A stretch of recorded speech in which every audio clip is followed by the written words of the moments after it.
Everyone good? Cool. We negate. Our sole contention is Kashmir. Pakistan has a mortal fear of Indian aggression and sponsors terrorism as a survival strategy. According to a 2011 article in The Economist, Pakistan was born from partition with India in 1947, a bloodbath that killed hundreds of thousands. Ordinary Pakistanis are conditioned to fret that India still not come to terms with the existence of their country and may one day simply come strolling in. Pakistan sense that jihadis are practical and unconventional means for a weak country to project power against a much bigger one. India's accession to the UNSC will terrify the Pakistani government and force them to adopt a more aggressive terror strategy for two reasons. First, India wants to cripple Pakistan's economy. Pakistan needs IMF loans to shore up its crumbling economy.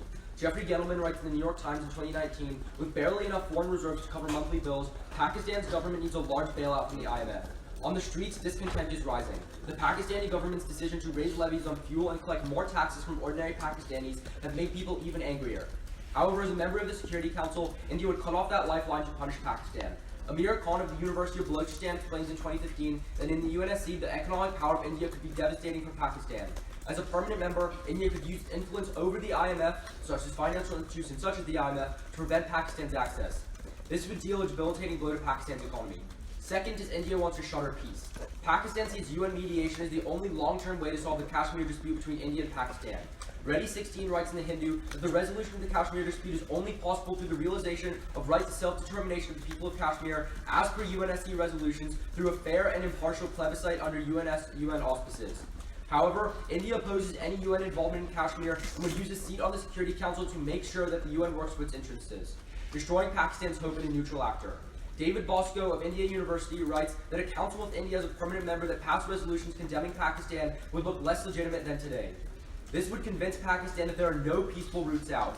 Overall, Shamsa Nawaz of the Institute of Strategic Studies writes in 2017 that with India's presence on the Security Council, the very existence of Pakistan will be endangered since the division of the subcontinent remains a sore point. India's seat on the Security Council would force Pakistan to double down on terror, striking at India's heart. As a comparison, the Brookings Institute explains in 2018 that Pakistan's persistent acquiescence to safe havens for the Afghan Taliban and the vicious Haqqani brands has resulted in significant destabilization of Afghanistan. India would be forced to respond with incredible aggression to major terrorist attacks. Similarly, after the 9/11 attacks, policymakers in the U.S. had no choice but to invade Afghanistan to protect the country. Ragjai Dissent magazine writes in 2003 that Indian strategists have argued that India should be prepared to fight limited war under nuclear conditions, that is, military operations of a limited conventional nature in response to Pakistan's terror. Pakistan's fight back against India, and they have their base strategy in military strategy around deploying tactical nuclear weapons to counteract India's conventional superiority. Herrera of the Pacific Standard writes in February that Pakistan could plausibly deploy a nuke in response to a conventional attack since they maintain a smaller army than India that would be overwhelmed if the Indian military invaded. Facing national collapse, Islamabad could launch a nuclear weapon to even the playing field. An Indo-Pak war is uniquely dangerous because there are none of the checks that normally prevent nuclear escalation. Rising nationalism in both countries and deterioration of dialogue between the two leads Foreign Policy magazine to conclude that if a terrorist attack were to occur today, both India and Pakistan could not de-escalate the crisis. In addition, conventional deterrence doesn't work here. Since Lennon of CNN writes this year that were the situation to deteriorate for them, nukes could be used before commanders in Islamabad could stop them. Pakistan has a strategic policy of delegating nuclear release approval down to lower tactical level units. Lower-level bellicose commanders using tactical nuclear weapons if they see fit. Thus, Shankar of the New York Times writes in 2002 that a full-scale nuclear exchange could kill up to 12 million people immediately. Even a more limited nuclear war would have cataclysmic results. Thus, we negate.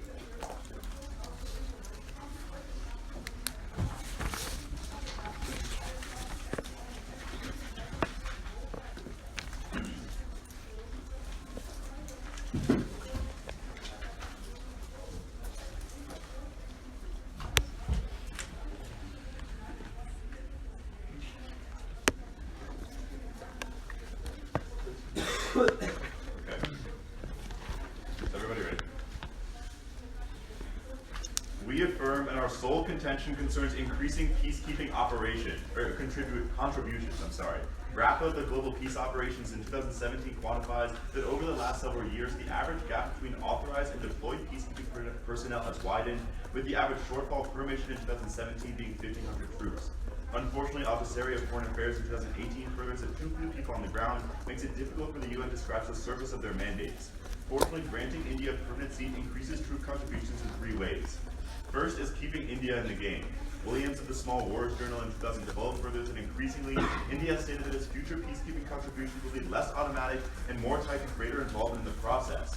In fact, Dolan at NYU in 2018 specifies that India has avoided getting involved in efforts in Mali and the Central African Republic. This is because India sees itself as a global power. Dr. of JNU in 2017 writes that India is no longer satisfied with being a mere follower of international norms and instead wants to shape them. Granting India a permanent seat will help it recommit to peacekeeping. Dr. further says, as a permanent member, India would assume the mantle of international security decision-making. The high seat on the table would provide it leverage to expand its clout globally.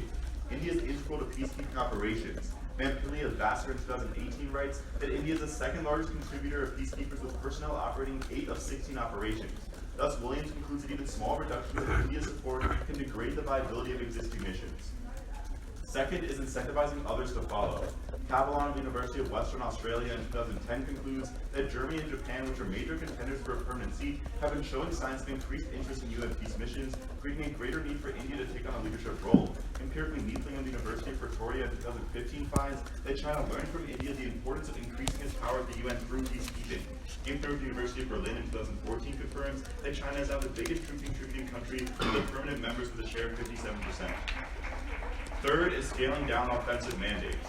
De Silva of NYU in 2017 explains that the Council has introduced a new trend of peacekeeping missions deployed often where there's ongoing conflict. These missions do not have realistic mandates and are likely to face significant obstacles and fatalities. In fact, Henke of the International Peace Institute in 2018 quantifies that such mandates have increased peacekeeping fatalities by 15%. India would protect peacekeepers as a permanent member. Historically, Mukherjee of Princeton in 2013 explains that when India had a rotating seat on the Council in 2011 and 2012, it decried the increasingly ambitious mandates of UN peacekeeping operations. This is important as Gao of Pew Research in 2016 writes that peacekeeping mandates must be approved by all permanent members. Thus, ToC of Global India in 2018 concludes that better consultation with troop contributing countries would prevent the Council from formulating overly ambitious mandates. Fewer fatalities means increased contributions, as Lebanon Khan College in 2019 confirms that after experiencing just 5 fatalities, a country reduces its contribution by 44 peacekeepers. This has already materialized, as Nepal is pulling out troops from Libya, Japan from South Sudan, and Canada from Mali. Thus, Rossi of the University of Witwatersrand in 2018 concludes that starting a debate on the effect of missions on the ground is essential to avoid a drastic and potentially dangerous scaling down of peacekeeping operations. Any increase in troop capacity results in improved global stability. As more peacekeepers can better protect civilians and craft long-term peace accords. Shannon of Colorado in 2013 confirms that as peacekeeping operations are increasingly supplied with soldiers, violence against civilians decreases. Just 500 UN police nearly eliminate civilian deaths. Rogeri of Oxford in 2016 furthers that even a small deployment of 20 peacekeepers reduces the probability that conflict continues by 15 percentage points. Fortin of Columbia in 2004 confirms that while offensive enforcement missions only create unstable peace, traditional peacekeeping reduces the risk of war by about 86%. In fact, in sum, the UN in 2018 writes that peacekeeping has directly impacted hundreds of millions of people. Thus we affirm. Ready for cross? Can I see first the cards about like countries pulling out like Nepal from Libya, the other example to read? Yeah. And then the Shannon evidence about 500 peacekeepers getting no civilian deaths. Yeah.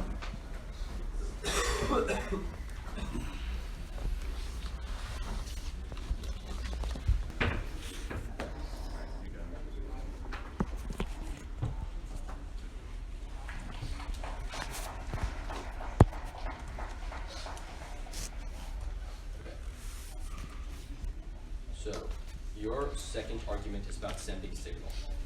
You argue that India is sending less peacekeepers right now. They're pulling out a mission. Okay. So, Or they're avoiding getting into missions. okay, so if your argument is about sending a signal, and if India is sending less peacekeepers, that means that the way that India gets in the council is by sending less peacekeepers, and that's what other countries Well, that's see, not right? true. Because we would argue that the reason why they get on the council is not that they're peacekeeping right now. The reason why they get on the council is the historical contributions of their peacekeepers. That's why they're getting on the council. Danny, that doesn't That's make why it's sense. a debate Danny, topic, Danny, pretty that much. just doesn't make sense. Like, the entire reason why India is sending less peacekeepers is because they're trying to hold the UN hostage. They're saying, look, No. you need our, yes, they're saying, look, you need our contributions. That's all Yeah, the warranting okay, that you okay. need about why So peacekeepers in are necessary. order to for mission. hold the UN hostage, you need to contribute a lot of peacekeepers in the first place. That's what Germany and Japan would see. Ask a What? question. Wait, no, that doesn't make sense. They did initially contribute a lot, but then the way that they eventually changed, which is what India's accomplices by argument is sending going to less. be true. So what Germany and even Japan if- are saying, well, one second. Even So if what- that argument, I understand your argument. Yeah. Even if it's true, Germany and Japan, in order to hold them hostage, need to increase their contributions in the first place. That's not happening right now. It would happen. Well, wait, so, but Can I ask a then question? even if they initially contributed, then they would just Alright, hold no. them hostage even I'm more. gonna ask a question, right? Well, what incentive does any country Okay, so have this to is send number more 4. peacekeepers? Can I ask a question, please? Okay. So, can you explain to me the difference between the terrorism you talk about will happen in your case and the terrorism that happened 2 months ago in February? Right. So the terrorism that happened in February was one attack, which was pretty bad. That's usually how terrorism goes. Yeah, one attack. pretty bad. But well, no. Our argument is that that Pakistan's foreign policy shifts to one that entirely relies on terrorism. To That's combat not what aliens. your There was a evidence huge says. increase Your in evidence attacks. says that they doubled down, which is incredibly vague. So, like, No, what does that our mean? evidence indicates that this is the only way that they can. This is historically how they've defended themselves. But since they Okay. can no longer go to the UN, Yeah, they so have let's to talk about focus on that. terrorism as the only way to defend So you themselves. say- so they greatly ramp up so attacks. So I'll actually why give you, would- but Danny, I'll give you a good example. Well, I'm not asking for example. So my follow-up question to that is, you say that in your world or in our world, they can no longer go to the Council for Mediation. Yep. So over the last 40 or however long years, can you give me one example of when Pakistan going to the Council for Mediation did anything to help them in Kashmir? Yeah, that's When? the example I was going to read you 2 months ago when they got into the little, kerfuffle. They went to the council and they said, Killed 50 people. yeah, I mean, compared to what? That's fair, but again, it's compared to what it would be, which would be hundreds of people, and that's the evidence that we read about in Afghanistan. The terror networks that they support there have Okay, literally so killed can you hundreds of answer- thousands okay, of people. but you- Yeah, you Pakistan sidetracked. went to the That's my council to mediate after the attack. That's the example I was going to Okay, give. what happened? The conflict died down because we're not at war. Can I ask you a The question? conflict didn't die down. The tensions are incredibly high. They are, but we're not question in here- war. We're My not question here fighting is, war. what land or what physical attributes has Pakistan gained in Kashmir as a result of mediation through the It's council? not that they have necessarily done better, it's that they've had the option of going to the council, which means that they are there to potentially defend themselves. The option doesn't work. I'm not gonna go there.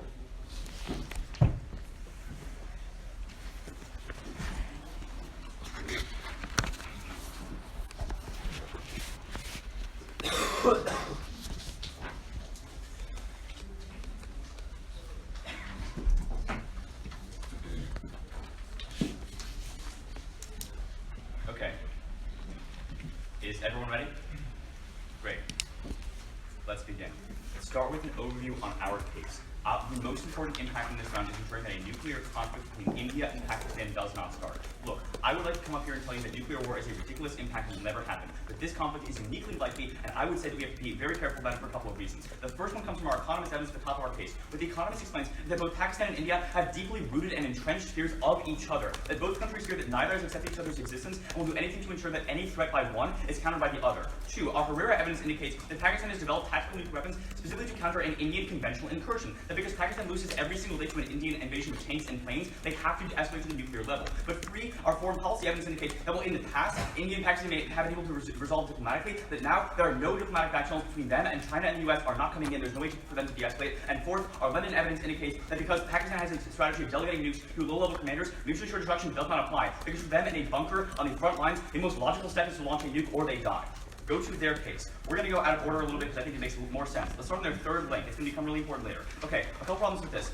The first problem here is that they say that people are pulling troops because they are getting killed. Like they use this Nepal example and whatever. This evidence does not say that. People give peacekeepers for clout. Countries give peacekeepers because they want to be on the UNSC and so they're contributing to international organizations. We call for their evidence. And the Nepal example said this. Nepal pulled peacekeepers because it has a mandated 12 months, and after the 12 months, it pulled them. That makes a lot of sense. There's no link to their argument. Their evidence does not say what they say it says. But two, they say that defensive peacekeeping makes peacekeepers safer. This is ridiculous. Defensive peacekeeping means that peacekeepers cannot defend themselves. Offensive peacekeeping allows them to fight back. If anything, the fatalities will increase in the enrollment to use defensive peacekeeping, so nations will pull more, turning their link. But three, this argument doesn't make a lot of sense because there have been a lot of historically successful offensive peacekeeping missions. For example, the UN has broke up wars in Sierra Leone and Liberia, lasted for 10 years, and the intervention in Libya, although most critics thought it as a bad intervention, according to Brookings, actually is mandated mandate to save civilians actually worked, and the civil war was 3 years after the intervention ended. So clearly, there are enough peacekeepers for success. But fourth, defensive peacekeeping operations are terrible. Defensive peacekeeping, basically the UN comes in and acts as a mediator and says, we're not going to get on either side, but please don't kill each other. But Clark explains that what happened in the 90s in Rwanda and Bosnia is that because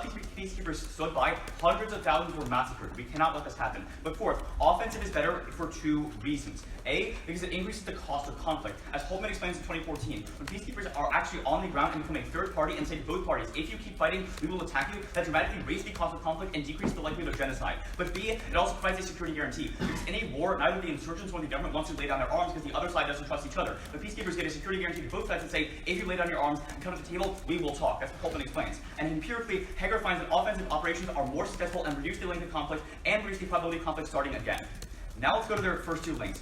The third link takes out their first 2 links, because even if India gives more or less peacekeepers, that does not matter. The use of peacekeepers is what matters. Because peacekeepers are not used for good purposes and cannot be effective, it does not matter the number of peacekeepers that are being given. But let's go to their first links, 2 turns. First explains from Krishnani 10 is that the only reason why India gives any peacekeepers at all is to get clout and to get onto the UNSC. Once they're on the UNSC, there's literally no reason for them to give peacekeepers. And as evidence of this fact, none of the P5 nations, not the US, not the UK, not Russia, even though they have massive militaries, give anywhere near the top 25 or top 20, amount of peacekeepers. The US literally has like 20 peacekeepers. But 2, their own Manfili card concludes for our side. What Manfili is really saying is that India actually pulled troops from the Congo to prevent a UN intervention in Libya. If India is on the UNSC, they will use their political clout for their own ends. India does not like offensive operations like what happened in Libya, and they will use their clout on the UNSC to prevent those operations, and doing so they will cut off peacekeepers. We turn their link.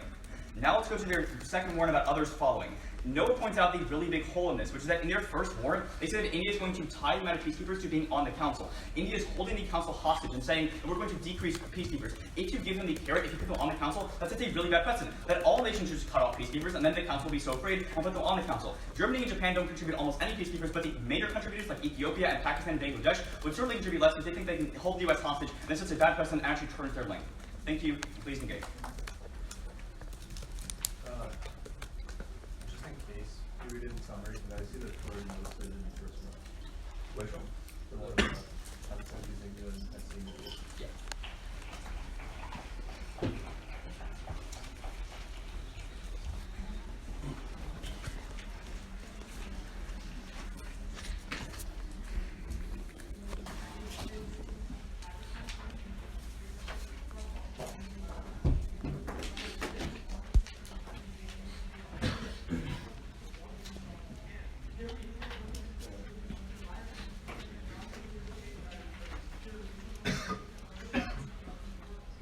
We're gonna go just down as rebuttal, and then whatever is over you want.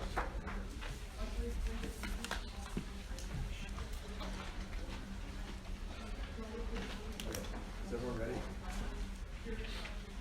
They give 4 reasons why a nuclear conflict could happen between India and Pakistan. The first is that they're really afraid of each other, but a lot of countries are really afraid of each other. Most importantly, we would tell you in this scenario, because there's no historical precedent of Pakistan actually using their nuclear weapons, they have to prove that some sort of solvency is actually possible there. But moreover, we would say on their second war, when they say they use tactical nuclear weapons in response to Indian conventional war has happened before.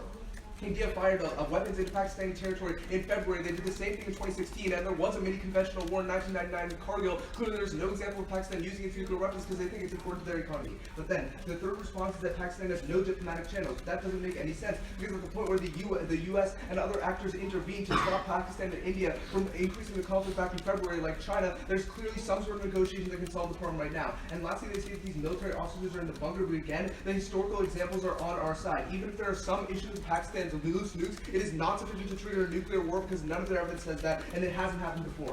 Then, on the top of our case, even if you grant them all of their turns on offensive peacekeeping, it doesn't matter. At the point where he drops the RAPA evidence and says that they lack 1,500 troops, and Anasari tells you that that means that mandates fail. The evidence at the bottom of our case from Ruggieri tells you that adding 20 peacekeepers leads to a 15% decrease in conflict duration. So if we have a link to increase the amount of troops, it betters offensive and defensive mandates. We are a prerequisite to them. Let's go to our third warrant on scaling down dangerous mandates. They say they do it for clout anyway, and they give our own evidence. Our evidence says no. Nepal's pulling out because Libya has become become increasingly dangerous for them, and our De Silva evidence and Brosig evidence tells you that this is the main reason why countries are pulling out, because they don't want to risk their own troops. This is more important than just international cop, because there's domestic backlash. Then they say offensive operations allow them to fight back, but De Silva evidence is good in saying that they are placed in places where they have no success in fighting back, because they're not equipped to do so. We say UN peacekeeping is best made traditional, that's why it's been so successful in the past. They give examples of Sierra Leone and Libya. We also have examples in our case where defensive succeeds, like Cambodia and Laos. But specifically look at Libya, the most important thing here is he says the civil war reoccurred 3 years after. That's because when you have offensive operations, you can never have a successful peace accord in the long term, because Blair 05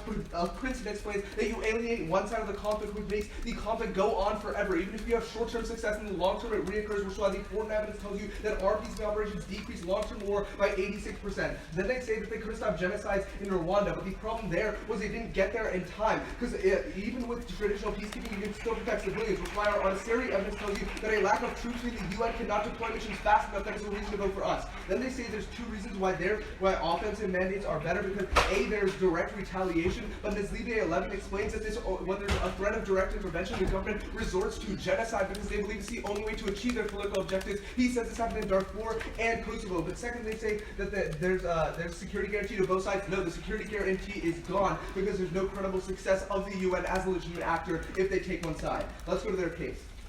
There's first link is about the economy, but there's no warranting why India gets so much influence on the IMF. They're the second least, comparatively least represented on the IMF right now. But second, Hyder 17 explains that the IMF has failed in Pakistan for the last 28 years. They've had 10, 12 loan programs. Their economy still sucks. And April 18 explains this is because they can implement austerity, which he says would transform their current crisis into a full-blown recession. Let's go to their second link where they talk about peace. Their card only says that Pakistan went to the UNSC. It did not say the UNSC succeeded. Don 19 explains that India rejected UNSC mediation in February. The reasoning comes from Grant 11, who explains that India does not take the UN seriously in the status quo because they believe it's illegitimate because they don't have a permanent member. So the only way to solve that is get India on the council. But second, Satish 16 explains that you're not going to fundamentally change the security dynamic between India and Pakistan because Pakistan is so much worse than India right now, which is why on their impact, Tells 19 explains that Pakistan won't change. They're still going to support terrorism, and the Pakistani army controls their government, so they're still going to do terrorism. But then, Sahi 19 explains that India is becoming more apt to respond with military force as what happened in February, but the only way to solve this is Bosco 14, who explains that when there's more mediation between the UN Security Council and more meetings between the US and India, there's a decreased chance of miscalculation.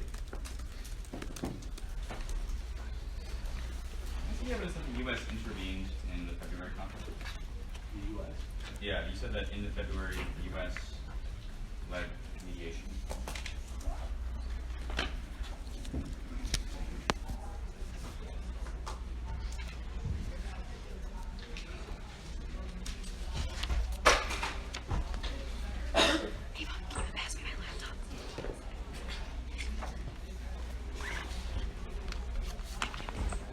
Okay. Is everyone ready? Great. Let's begin. So I want to talk a bit about the historical example you brought up in the rebuttal about the Kargil War. You say that in the Kargil War, India, there was some limited conventional strike warfare. Pakistan did not go nuclear, right? Why was that? We would say that there's a lot of reasons why Pakistan. Well, the main reason was because Bill Clinton stepped in and convinced Pakistan not to, right? Okay, again, like, why can't the U.S. do that in the status quo? Let's talk about that. So the U.S. can't do that in the status quo because relations with Pakistan have soured incredibly. Why can't China We are do no that? longer. Why can't China do that in the status quo? Because one, China is not an ally of Pakistan in the sense they don't have a security guarantee, they have limited economic but relations. And two, China China is has a that. rival of India, meaning if China got involved, it would be looking like it would be on Pakistan's side and not India. In fact, we have evidence that indicates that if the US and China were to get involved today, it would actually make the conflict worse. Because the US and China would want to play each other off each other. That doesn't make any sense, right? There's no reason why that would make the conflict worse if both sides are saying you should de-escalate. Because the US and China don't No, want to no, that was not my point. My point was that the US backs India, but China backs Pakistan. And that because both the US and China are vying for influence, both sides have an incentive to show that they are pro each side. They also have a disincentive to have an escalatory nuclear conflict there, right? Like the United States Sure, still but has it looks Pakistan. really bad if the US backs off and says like India, don't take this Pakistan thing seriously. So, they're not really playing. After what Pakistan happened- launches what a major happened- attack on a major what Indian happened- city like Mumbai Sure, or New what Delhi. happened 2 months ago? Okay, here's what happened 2 months ago. So you say that the US intervened. Here's what Trump said. He said, quote, It would be wonderful if India and Pakistan were to get along and be friends. That does not sound like intervention. That sounds like Yeah, I Trump mean, I sort just of gave not the doing evidence anything. that says, like, the Secretary of State was, like, in... I read your evidence, and it says Mike Pompeo tried to call both leaders, and Mike Pompeo said, I think things went well. But I'm not willing to judge the credibility of the Trump administration right now. Noah said in it terms did, of it resolving did go conflicts. well in February because they were able to de-escalate. He called it a kerfuffle. So I don't know. Right, but why were they able to? They were not able to de-escalate because Pakistan turned to the U.S. Well, where were they able to turn to? Whatever it The was. UN. No, it wasn't, because our evidence says, your evidence just says Pakistan appealed to the UN Yes. for deliberation. Our evidence Yes. says India rejected the deliberation. Yes. So our evidence is better. Pakistan does not see the UNSC as a viable place for mediation. No. India rejects, that is our argument. India rejects the UNSC. India doesn't use the UNSC as a dialogue method, right? They don't want to. But Pakistan sees that as long as it can turn to the UNSC in a time of crisis, it has some diplomatic way the out. UNSC The didn't do problem anything. is that if Wait. No, that doesn't make sense. If the UNSC doesn't get anything done for Pakistan, they don't turn to it with success. That's why No, they still do they terrorism. do. Pakistan places all of its hopes on the long-term peaceful settlement of Kashmir on So on for the the UNSC. past, That's what our evidence for the indicates. past like 40, ever since like partition, right? For Mhm. the past 70 years, the UNSC hasn't succeeded in doing anything, and Pakistan still trusts it. And why No, there's so no. much The terrorism? UNSC has promised Pakistan that it will get them a long-term settlement in When? Kashmir, Like, it's and been 70 Pakistan years. has relied on that. Yes, They this is our haven't, point. clearly, because they're using This is terrorism. our point. Pakistan either can choose between this diplomatic route or else turn to terrorism.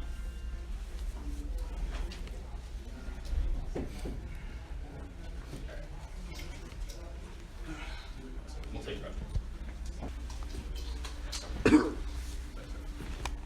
Okay. Order goes their first contention, our case. The turn from Krishna. Yeah. Okay. Alright.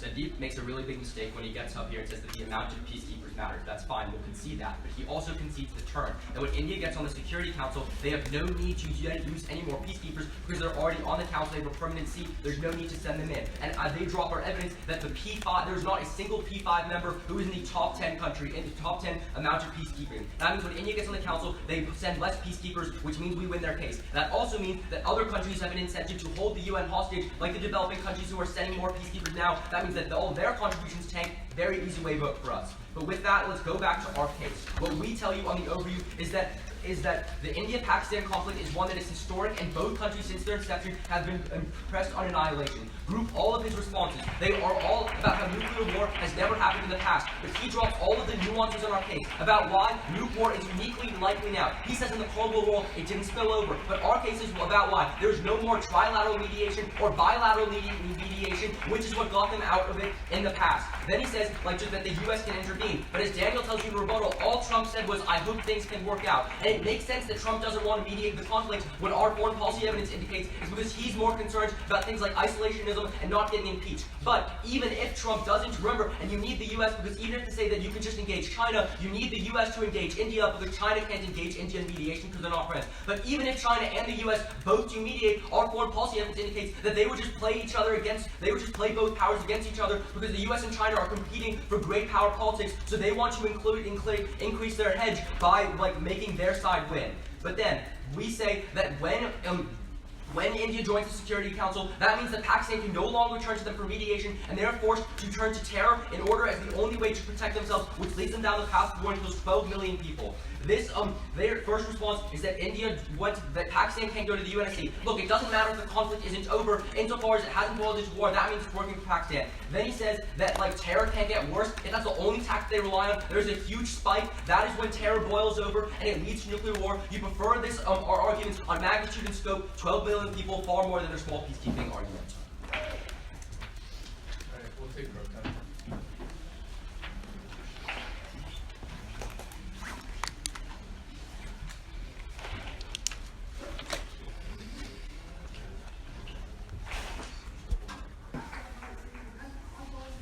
Okay, so it'll be our case, then their offense with the overview and their case. Is everybody ready? Starting on the turns.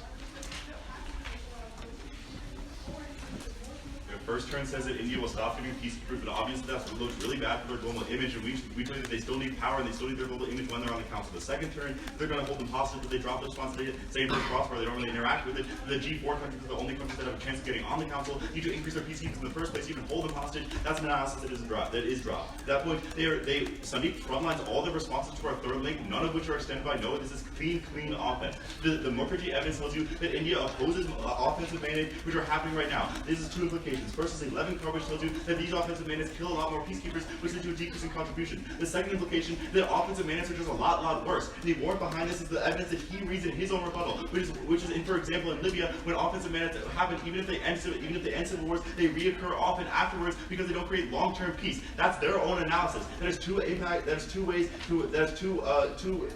of this argument. The impact comes here from the important evidence dropped, which shows that all the traditional peacekeeping is an 86% decrease in conflict. There are two ways to weigh this argument. A is it on historical precedent, because we know that peacekeeping is happening right now. We know what will change. In their case, nuclear war has never happened, even if they can talk about back channels. But B is on uniqueness, because we tell you that terrorism is happening right now. Tensions are really high right now. But in the status quo, countries are pulling out of peacekeeping. That's the examples we give you. That point, let's go to the overview. They tell you that there are no back channels right now, but they contradict this at the point they tell you that the mediation works between China and the United States. They just tell you that China and the United States have an interest in fighting against each other. But obviously they'll put that aside to avoid nuclear war. No country wants nuclear war because that would hurt the United States and China, even if they're not allies with these countries. At that point, let's go to their case. There are a couple of problems. They tell you that they have to decide between diplomacy and terror. At the point when they're choosing terror right now, a few months ago, it proves that Pakistan does not trust the council. That's why their only analysis is that Pakistan went to the council. The Dawn analysis tells you that India rejected this, which proves that going to the council is not enough. The second response is a turn that tells you that the only way to change this possibly, is to get India to trust the council more, and they're going to take it more seriously once they're on the council. That's a drop turn on their case. Terminal defense and a turn. Vote for us.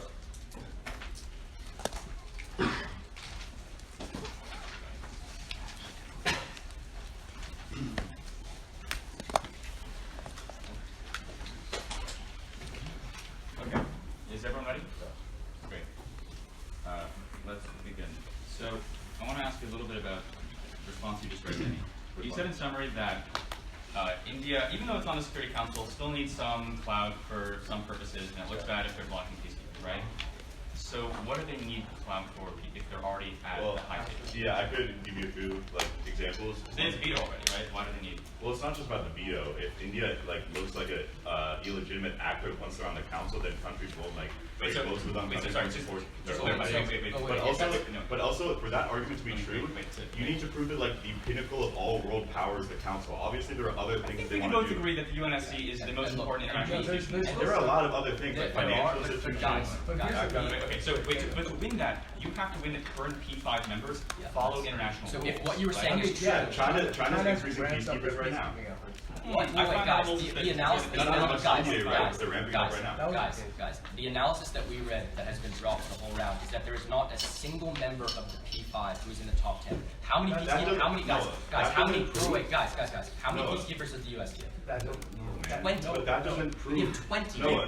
Obviously, we don't care about our global credibility. But that by doesn't prove that once 20. India gets on, they'll decrease it. That just proves that a country that was always on the council didn't put them in. That doesn't prove that once India gets on, that's not the same argument, man. What it does prove is it's the warrant comparison, which proves that once you're on the council, you don't need to send peacekeepers for credibility. Because if it was true that you needed to send peacekeepers for credibility, because then the they would United be sending States more does not peacekeepers. get its credibility from peacekeepers. The United States gets its credibility from world policing and IMF stuff. India, however, gets its credibility from peacekeeping, not like India, or not like the United States, and not like really bad at the UN. What? For research for this topic, I would read General Assembly transcripts a little bit, because I'm a little nerd. And they say, we don't think the U.S. is contributing enough. We don't think the U.S. is contributing enough. The U.S. is not being a good actor. None of the General Assembly countries think that the P5 is doing their fair share. But so the argument that I just said is that the United States does not derive its legitimacy in the council through peacekeeping. They have a lot of other ways. India, however, which we both agree on, derives its credibility to get onto the council through peacekeeping. Sure. So once they're on the council, if they stop doing peacekeeping, they have no credibility, unlike the United States. It's a different comparison. Okay, do you ask a question? We can ask one? Yeah. Alright. So, my question is, recently, right? February. What prevented them from going to war?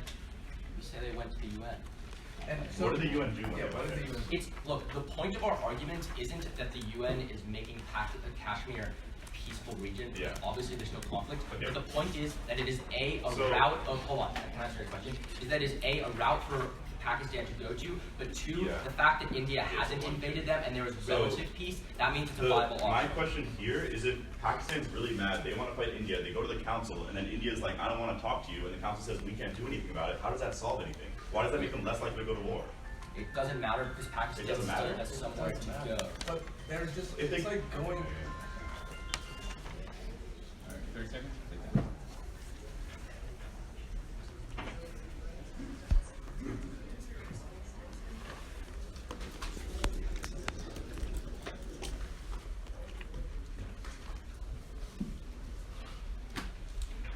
Okay, is everyone ready?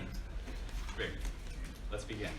There's two places that you can negate. The first one is on their case, on their terms. The first one from Krishna explains that India gives peacekeepers to get on the UNSC. They want to look like a good international steward, and they want to show that they're contributing to international institutions to get on the UNSC. That's their whole campaign. It is a political strategy. But putting them on the UNSC removes the only incentive that they have to give up troops. And no country wants to give their troops away to international organizations. They don't have an incentive to. That is why none of the P5 nations give substantial amounts of troops. Our own Mampili evidence confirms the fact that when India gets more power, it uses it badly. That India would use its power on the UNSC to use it for its own interests and decrease peacekeepers. This is a turn that they have dropped in summary, and we give the better war comparison showing that none of the P5 members give any peacekeepers. The countries that do give the most peacekeepers are like Ethiopia and Pakistan and Bangladesh, countries that also coincidentally have had the fiercest campaigns to be on the council. We're winning this turn. But it also sets a bad precedent, which is the other part of the turn, which is that if India can show that, that the best way to get on the council is by decreasing peacekeeping, then the rest of the G4 and these other countries are going to say, well, our strategy should change too, to also give less peacekeeping, to make the UN wake up and say, hey, we got to put them on the council so we don't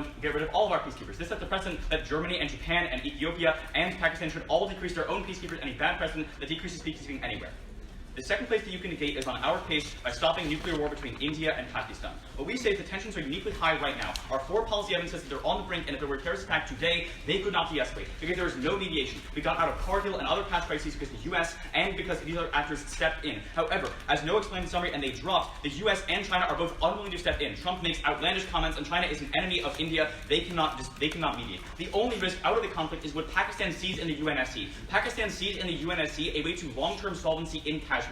What our evidence explains is that Pakistan would lose in a bilateral negotiation over Kashmir every single time because India is the superior power. But because the UNSC is a multilateral institution, Pakistan has always retained the hope that it can turn to the UNSC and get a partition of the Kashmir region. By affirming, you shut the door in Pakistan's face, and they have to turn a terror which kills 12 million people and forces escalation. They try to turn our argument, but one, it was explained differently in summary. But two, it's not even a turn its defense because Pakistan still wouldn't be on the side. And three, India obviously would not be pro the UN because they are against the UN as our own linked states. So, yeah, please engage. Thank you.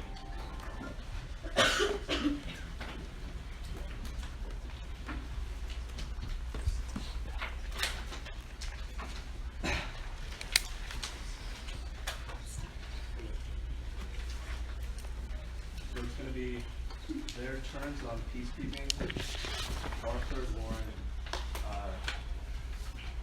Daniel's extension of like the escalation, and then Wayne's energy. Everyone's ready? on their terms, they say India will decrease peacekeeping. But Daniel tells you throughout in summary that that's not the only incentive they have to continue doing it. They still want to be on the P5 to trade votes. But also, we also explained that these other countries have stayed on the P5 forever, and so that means that it's a different scenario with India. And we also say China's contributing more troops. And also, India wants to look good for other reasons. They still want to look like a good international steward. Most importantly, they don't wait this turn. They don't tell you how many peacekeepers go down. If we prove that traditional missions increase, that's still a decrease in conflict, that is good for us. Let's go to their second warrant. They say that other people will hold the UN hostage, but we say, as Daniel points out, the G4 nations see that the reason why India got into the council in the first place was because they're historically big contributions to peacekeepers, not because they're holding them hostage, which means they'll increase peacekeepers. They don't weigh this turn either, because we tell you that Germany and Japan aren't contributing any troops anyway. That has nothing to do with those, and those like Pakistan and Indonesia aren't likely to get on the council anyway. Let's go to our third warrant. It's clean concedes the Mukherjee evidence tells you that India is previously against offensive mandates in 11 and 12, which is why they would veto them on the council. We say that this means that there's a decrease in there's a decrease in fatality, which means that countries don't pull out, which means that if you want to vote on the sheer amount of troops, it's probably going to be a wash because they don't weigh this, and we tell you that there's still a decrease in fatalities when you affirm. But where you get clean offense is the foreign evidence, which shows you that in the long term, traditional peacekeeping operations decrease the probability of conflict by 86% because their own Libya example turns against them because it leads to long-term conflict because they take one side of the issue. That means that we outweigh for a couple of reasons. This gets to his overview. He just says that a terror attack now will mean immediate escalation. That's clearly not true. As a result of 2 months ago, nothing escalated. They just say mediation doesn't work between China and the US because they play each other off. Our analysis is more nuanced that both sides don't want a war. That's why we tell you Pompeo was on the phone between India and Pakistan. No war happened. There's no uniqueness, which is the first weighing mechanism because tensions are already high. You don't know what you get when you negate. And also historical precedent. There's never been an escalation in nuclear war because Pakistan doesn't see it as the best interest. On their case, they do not do a good job extending the war. Pakistan going to the UNSC when India rejects the UNSC is like going to a restaurant last night, realizing it's closed and not being hungry anymore. We say that Pakistan still goes to terrorism. That's what the TELUS evidence indicates, which is why the only way to stop that is to get India on the UNSC, which means they're more likely to respect the United Nations.